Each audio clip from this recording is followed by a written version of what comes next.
সিমলা থেকে চলে যাচ্ছি, আমাদের ট্রিপ কমপ্লিট হয়ে গেছে। আর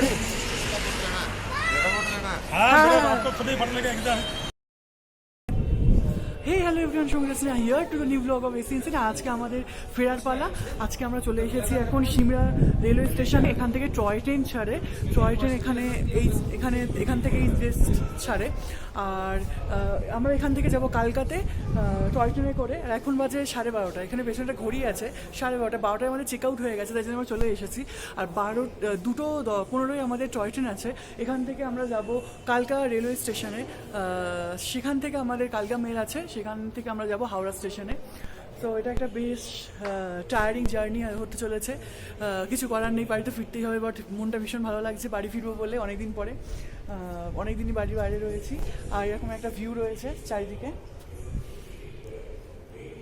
আর কালকে ব্লগটা এডিট করতে পারিনি একটাই কারণে, প্রচণ্ড শরীর খারাপ ছিল, প্রচণ্ড জ্বর, প্রচণ্ড শরীর খারাপ। তো সেভাবে এন্ড করতে পারিনি। আর সাইট সিনিংয়ে গিয়েও সেভাবে ভিডিও করতে পারিনি। আর সত্যি কথা বলতে মানালি থেকে সিমলা আমার অতটা ভালো লাগেনি। Manali far better. আর এখানে এলাম, খুব একটা বেশি সাইট সিনিংও নেই, বাট শুনে গেলাম, ছোটোবেলা থেকে শুনেছি সিমলা, সেটা দেখে গেলাম। তো আমরা এখন টয় ট্রেনে উঠে গেছি। এখানে সিমলা রেলওয়ে স্টেশন থেকে টয় ট্রেনে উঠেছি। আমাদের রিজার্ভেশন ছিল বলে কোনো চাপ হয়নি, পুরো ফাঁকা রয়েছে। আর যারা জেনারেলে যাচ্ছে প্রচন্ড ভিড় সেই কম্পার্টমেন্টে। আর এটা আমাদের দুটো উইন্ডো সিট আছে, এদিকে একটা আর এইখানে একটা, আমি যেখানে বসে রয়েছি।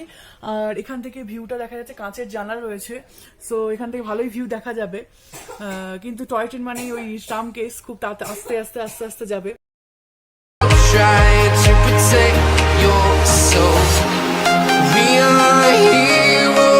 Tonight we will fly above the sky.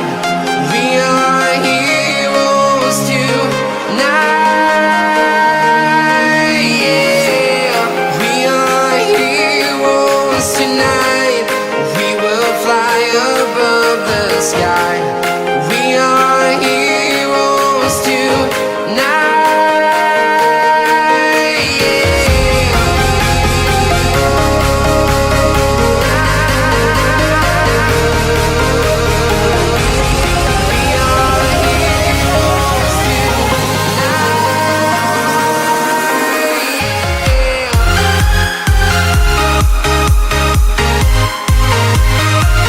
এখন বাইরে বৃষ্টি পড়ছে, তো এখন মানে জানলা বন্ধ রাখতে হয়েছে। বাট জানলা খোলা রাখলে বেশি ভালো ভিউ পাওয়া যায়। আমি ক্যামেরাতে অনেক ভিডিও করেছি এখান থেকে। আর মাঝে মাঝে কি হচ্ছে, মানে দুদিকে উইন্ডো সাইড আছে, যেহেতু এদিকেও আছে। আর হচ্ছে এটা কি, মাঝে মাঝে এই সাইডে হচ্ছে বেশ মেন ভিউটা আসছে, আর মাঝে মাঝে ওই সাইডে আসছে। তো কারণ এখন একটা টানেলের মধ্যে দিয়ে যাচ্ছে, পুরো অন্ধকার হয়ে গেছে, পুরো টানেল পড়েছে। আবার বেরিয়ে এলাম, এরকম প্রচুর টানেল পড়ছে পরপর। আর যেহেতু এপারে ভিউটা রয়েছে, আর এখন এপারে হচ্ছে পাহাড়টা রয়েছে, তো মানে দুদিকে বসে লোকে দেখতে পাবে, এরকম একটা সিস্টেম করা রয়েছে। কারোর কোনো মানে ক্ষোভ থাকবে না মনে যে এরকম দেখতে পেলাম না। তো বৃষ্টি তো পড়ছে, এই গভর্নমেন্ট দেখে বোঝা যাচ্ছে। ঠান্ডা আছে, এখন ঠান্ডা আছে, যদিও আমরা মানে আস্তে আস্তে নিচের দিকেই নামছি, বাট তবুও ঠান্ডা তো থাকবে। বৃষ্টি যেহেতু হচ্ছে, ঠান্ডা তো বাড়ছেই। আর যখন মানে ট্রেনটা এইভাবে বেঁকছে, এখান থেকে আমি এখন এন্ডে আছি, মানে আমার কম্পার্টমেন্টের এই হচ্ছে দরজা আছে। তো এখান থেকে এবার দেখতে খুব ভালো লাগছে, বেশ ভালোই লাগছে। এখান থেকে যখন দেখছে, এর অনেকগুলো আমি ফটো তুলেছি। তো এই ফটোগুলো সবই আমার ফেসবুক আর ইনস্টাগ্রাম পেজে দেখা যাবে। বেশ ভালোই লাগছে, বাট খুব আসতে যাচ্ছে, প্রচণ্ড আসতে যাচ্ছে। মানে 2 ঘন্টার রাস্তাটা 6 ঘন্টা ধরে নিয়ে যাবে, বোঝাই যাচ্ছে। অ্যাডভেঞ্চারের জন্য ঠিক আছে, মানে যারা কলকাতা বেড়াতে আসে তারা ট্রাম চড়ে, কিন্তু যারা কলকাতা থাকে তারা ট্রাম চড়ে না, তারা বাস চড়ে, সেরকম ব্যাপার। এখানে লোকাল যারা, তারা বোঝা এইসব চলবে না, এরা অ্যাডভেঞ্চারের জন্য ঠিক আছে। বাট যেহেতু আমার টিকিটটা আগে থেকে কাটা ছিল, তাই জন্য যাচ্ছি, না হলে আমরা গাড়িতেই যেতাম। প্রচুর টাইম কনজিউমিং ব্যাপার একটা, এই ডুবডুব করে যাচ্ছে গরির বাড়ির মতো।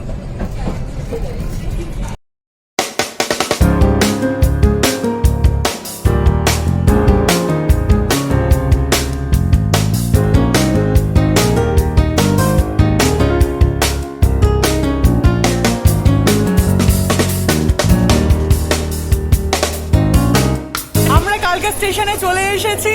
এখান থেকে আমাদের ট্রেন আছে 11:55 রাত্রিবেলা। এখানে আমাদেরকে 4 ঘন্টা মতো ওয়েটিং রুমে থাকতে হবে, আমাদের 4 ঘন্টা মানে বসে থাকতে হবে। এই হচ্ছে কালকা। আর এখানে একটা ভালো ওয়েইং মেশিন আছে গভর্নমেন্টের আর কি, সেখানে ওজনও করা গেল ফ্রিতে। তো এখন আমরা ওয়েটিং রুমের সন্ধানে যাচ্ছি। এই হচ্ছে কালকা স্টেশন। সবে ইন্টারলিঙ্ক রয়েছে, সো লাগেজ নিয়ে যেতে সুবিধা আছে।